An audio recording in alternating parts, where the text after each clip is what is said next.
What's up, guys? It's been a while since we've done a video a little bit different than all the gaming videos and stuff like that, but I want to go ahead and talk a little bit about my 3D printer setup. So I've been doing this for a while. I'll show you some of the stuff I've been printing. It's mainly been more small stuff, but the reason I want to make this video is we're going to try our first big kind of larger scale print. So I have the Elegoo Saturn Ultra 3. You'll see here, and then I've got the wash and cure station as well. I got this nice little rubber mat here, which kind of is good for you know, just putting stuff that's covered in resin on it. It easily washes up. I've been using the 8K Elegoo water washable resin, which just makes everything a little bit easier for cleanup. It's still, you know, you still want to be really careful. You still want to make sure you use gloves. I got my eyewear right here on my little desk, but it just makes everything easier. I can just fill this up with water, throw it in there, lay them out here on paper towel to dry, and then throw them in the cure machine. So it makes it a little bit easier. I got a plastic scraper here for kind of stirring up what's left. And I've got my metal scraper for taking off. And I got this little guy in case I need a little extra oomph to get it off, which I haven't really had to do in a while. So I'm going to take this off. You'll see I still got a little bit of resin left in here from a previous setup, but it's not enough to really do anything, you'll see. So I'm waiting on the next bottle to get here to fill it, top it back up before we start this big print. But what are we printing is the question, and let me show you here real quick just some of the stuff I've been doing. So here is kind of mainly for our D&D games that me and the kids have been playing. I printed this dice jail, which is pretty cool. You'll see here, the kids really wanted a dice jail. I also did some towers, but I had to scale them down a little bit, and they're just not quite big enough to get all the dice through, so we haven't really been using them. But here's some of the minis. Emery's really into Fool's Gold, so I bought the STL files and printed off some of the characters from Fool's Gold. Here is one I haven't finished painting, gosh, why can't I think of the name? Snips, sorry, Cheezel Pete's. Here's one that I built on Eldritch Foundry, where you can kind of customize them. Hard to get a good shot here. And then let's see if I can tap the screen, focus in on it. And then I printed it and painted it. So you can see really good detail from the printer. What's another one we've printed? Oh, some of these I bought a lot of these on like Etsy before I printed. Here's one I printed recently but haven't painted yet, like an alien guy. Here's one I printed that I've gone ahead and whitewashed or dry brushed, but I haven't painted yet. That's like a tiger guy. Here's some other ones. Oh, here's a big basilisk that we used in our last campaign that we ran. Oh man, looks like he's leaking a little bit. That's not good. I tried to punch holes in him, but I didn't make the holes big enough, I think. And he still has some stuff coming out. Not good. Look at that. Here's another one I printed that's kind of more like a Warhammer style. But you can see we get really good detail on these miniatures from the Ultra. Here's one I did, so there's a bunch of them in here. Here's one I did for Lyle's character for our new campaign, where he's kind of like walking out of a portal. Pretty cool.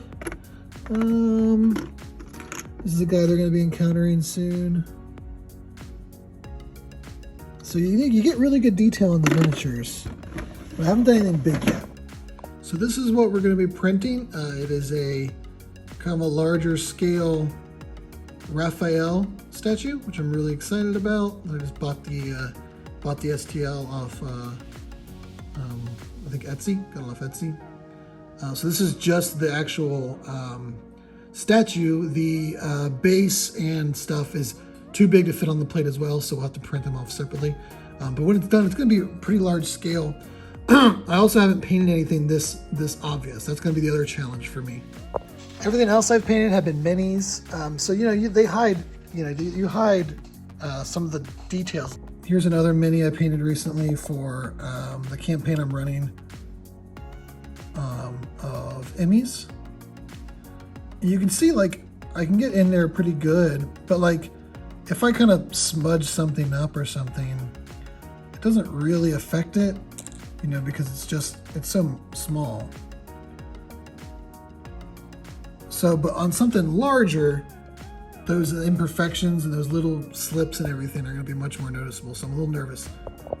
Here's what the Raphael statue will look like when it's done, ideally. So you can see the base and like the sewer lid are separate. I'll have to print them out separate, but like, and this will be good for learning just technique. So all this definition and shading and highlighting and like this detail stuff, I don't know how to do that painting. So like this is part of this is going to be a learning process. But the cool thing about having a printer is, you know, other than just the cost of resin, it's not going to be that much to print this off and use it as a learning process. So let's go ahead and top up the printer, start the file, and we'll see how long it's going to take. One thing I did want to point out that's nice about this file is it does come pre-hollowed. So you'll see here, they're already hollow on the inside. One thing you definitely want to do if you're new to printing and you're doing bigger models like these is use, you know, in whatever your slicer software is, use that hollow feature because you're going to save a ton of resin and stuff by not having them. They also already have some drainage holes in them, but you know, again, if you're doing something new, you can use the where's that hole? Yep, crater, and punch a hole like in the bottom of the foot or something like that, so that you can drain that resin out. All right, so the next phase is we need to add some resin into our vat. So we got a new bottle, brand new bottle, the 8K Space Gray water washable resin. Of course, we got gloves and stuff on because this stuff is pretty messy. Even the water stuff, it doesn't have as bad of a smell or an odor as the more alcohol heavy kind, but still, just want to have that stuff on when you mess with this stuff all the time. And of course, you've got the little fill line in there. We're just going to pour it up to that line.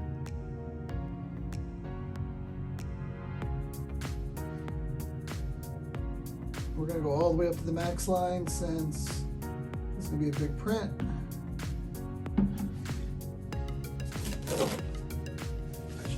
In the interest of trying to keep things clean, I just wipe something up as soon as I spill it. I try to anyway. Get it done right away. Put our cap back on there. And then just to make sure, I didn't mention this before, you do want to shake the bottle, but you don't want to shake it up and down. It can build up pressure. When you pop the lid, it can gases can leak out. So you just want to give it a swirl. Just pro tip. But I also like to just take my plastic scraper. And this is a good, especially if you leave stuff in the vat, it's good to just give it a nice, for one, you want to make sure nothing's sticking to the fat at the bottom, the clear screen on the bottom. And it's good just to give a nice little stir to your resin. First one, write that down.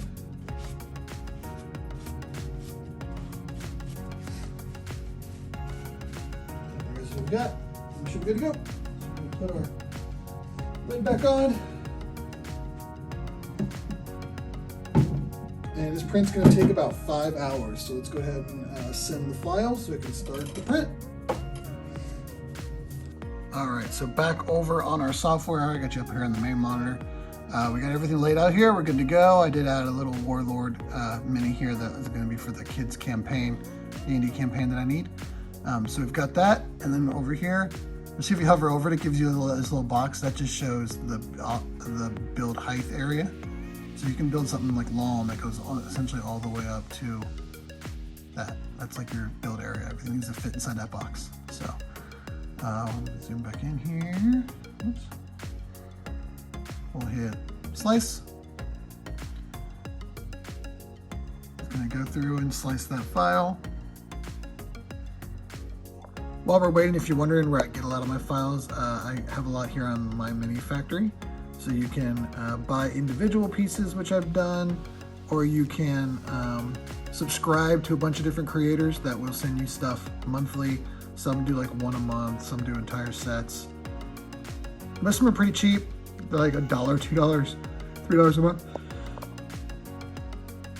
But yeah, you get a lot of cool stuff. And then I also have a subscription to Lewd Studios that does, and it's like $15 a month, but you get like 40 minis a month. You get like a whole bunch. It's pretty cool. All right, so files here is all ready to go. It's got all of our settings here. We are doing a 2.5 exposure time, lift distance of 3 millimeters, 90 millimeters, 35-second exposure, bottom exposure time.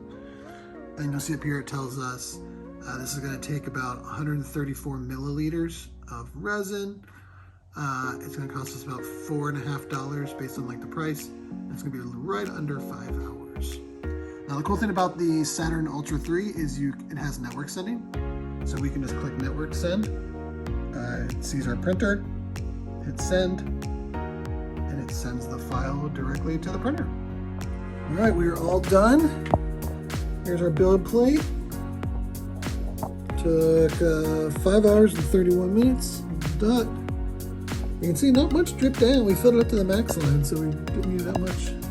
Let's go ahead and take out the build plate and check it out. Turned out pretty good. Everything looks to be in order.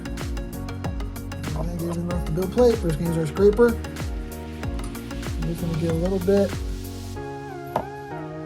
under the edges.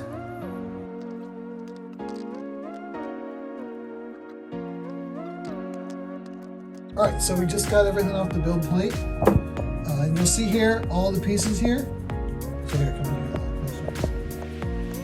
are on these little supports that print with it.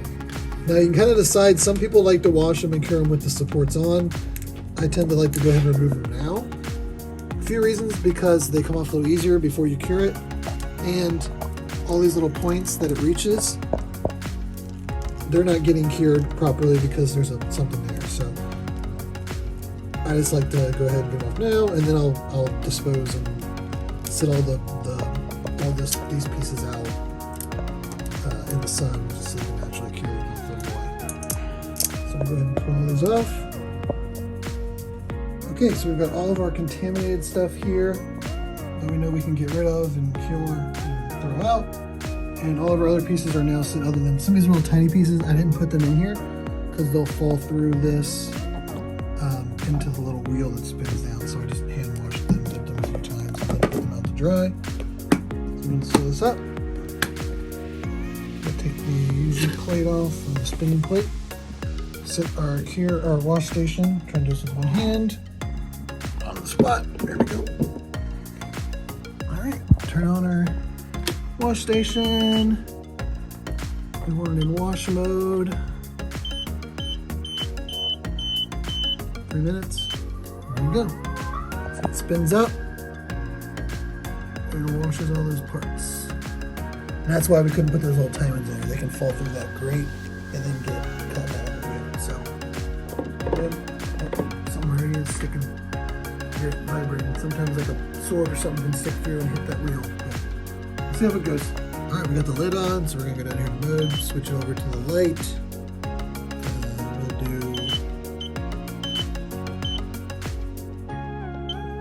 We'll do 2 minutes and then we'll flip it. There it goes. So you'll see it just shoots this UV light, spins around, and we'll come check on it in a few minutes. So here is the bulk of our ref. You'll see here the legs fit in real easily. This one's actually in so good, it's almost kind of stuck. I won't even need to put glue on it. I mean, I will, but so you can see here. So these are the nubs from the supports. That's why when you're doing supports, you're just going to be mindful of not putting them on a lot of the more, excuse me, I had to sneeze. Featured parts, hide them under chins or on the back here. So what we're going to do is we're just going to take a tiny little X-Acto knife, one like this here, and we're just going to kind of file away at them and just try to get them down to the base. Shoot. So like I said, we'll try to file those down and get this to the base before we prime it. But I'm really happy with how much detail came through. And again, like I wasn't sure all this little dog hair, all these little like textured parts on the belt and specifically here on this wrap. I haven't done a print this big to really test the detail level of the printer, but like look at even at the edges here and the rip. and like the texture on the skin. Really, really impressed with how it came out. All right, so coming back a little bit later, we are completely done. Here is our completed Raph here. You can see our elf on a shelf, checking out the hermit crabs there. Here's the base.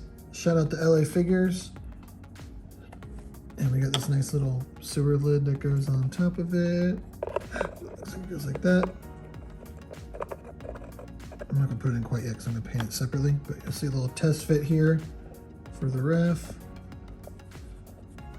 Again, I'm not gonna push it all the way in because we want to paint them separate before we put them together. There you go. There he is on his base, looking pretty good. I did have a little bit of problem with his bandana, so I broke the first one just trying to get it in the back of his head because it was a little too, the peg was a little too long. So just finicking with it, I broke it. So I printed off a new one, and that one snapped too, trying to get it off of the supports. I think I can glue it back on though, so we'll try to reattach it before we print a third one off. But yeah, looking pretty good. Let me know what you guys think. We'll get started painting. I think I need to get some gray primer, but I've got like this brown here that I'm going to use for like all of the leathery bits. Not the wrap. The wrap, that's a lighter color. I'll have to see what I got, but for like the pads and all this stuff, I'll do this darker brown for his belt. Not quite sure what I'm gonna do with the shell yet. And then I've got this red here, and this green for the skin that we're gonna use. So I thought about waiting and trying to do it with an airbrush. I don't have an airbrush, but my birthday is this weekend, so I might see if I get some money, I can get an airbrush, but if not, because I want it to turn out good. That's the thing I'm most worried about, is the painting. I was confident that I can print it and everything, obviously fine. It's the painting that I don't want to ruin it, but we'll see how we do. All right, guys, so you'll see here we've now got our Raphael all primed. I went with a new primer because I wanted to go gray. I'm not crazy about the satin. It's like still really tacky too, so I'm not crazy about the finish on the primer, but it is primed. And if you're wondering why I got this box backdrop, it's because for my birthday, I got an airbrush. So we are gonna mix up some of the green here, some of our green, and see how this works and do our first airbrushing. Okay, here comes our first, do a little test. All right, we're getting some green, that's good. So let's give it a go.